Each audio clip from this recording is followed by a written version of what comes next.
رسالة مكتوبة لقيوها في غرفة أحمد رفعت بعد وفاته. مش هتصدقوا الرسالة دي مكتوب فيها ايه.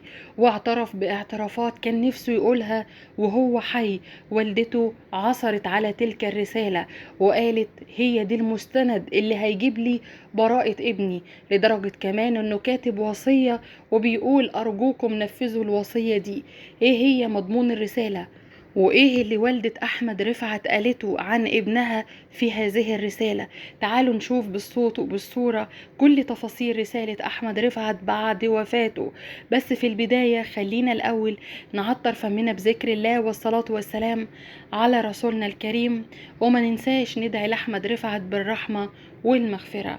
مفيش حد ما زعلش على احمد رفعت بعد وفاته. ناس كتيرة قوي اتكلمت عنه وقالت ان هو كان شاب محترم جدا وعارف ربنا، لدرجة ان والدته قالت انه كان ظابط المنبه بتاعه كل يوم على صلاة الفجر، خصوصا من بعد اللي حصل له في مباراة الاتحاد.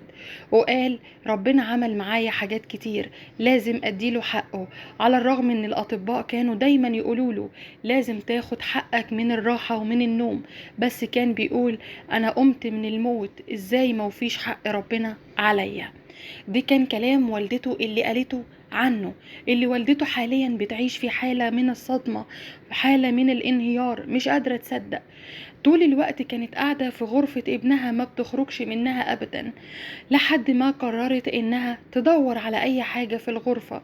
قالت احمد قبل ما يتوفى ب3 أو 4 ايام كان دايما ماسك حاجة بيكتب فيها، واقول له بتعمل ايه يا احمد؟ يقول لي بعيد حساباتي يا ماما. يا احمد انت لازم ترتاح. يقول لها كده كده هرتاح وهرتاح قريب قوي. وقالت انه كان حاسس انه خلاص هيسيبنا وهيفارقنا وهيروح، بس انا بصراحة كنت فاكرة ان هو بس نفسيا زعلان علشان ما بقاش يلعب زي الاول. بس في النهاية عرفت ان ابني كان بيكتب كل حاجة كان نفسه يقولها ومعرفش يقولها. حق ابني لازم يرجع، ومستند ده هوريه للكل. لقيت ورقة او يعني حاجة بيكتب فيها مذكراته او اسرار خاصة بيه. بصراحة اول حاجة فيها اعتذر لخطيبته اللي كان نفسه يكمل معاها، وقال اعذريني مش هقدر اكمل معاكي، عيشي حياتك واستمتعي بكل وقت فيها، اوعي تزعلي عليا انا رايح في مكان احسن. وكمان كتب نفس الكلام لوالدته وقال لها يا ماما انتي شفتيني بموت بدل المرة 2، خلاص ما تزعليش عليا، عارف ان فراقي صعب عليكي بس اكيد ربنا هيقويكي وهيصبرك. وكمان قال بعض الكلمات عن بعض اللاعبين لو حابين تعرفوها نبقى نقولها لكم في فيديو تاني، لكن خلينا في الكلام المهم.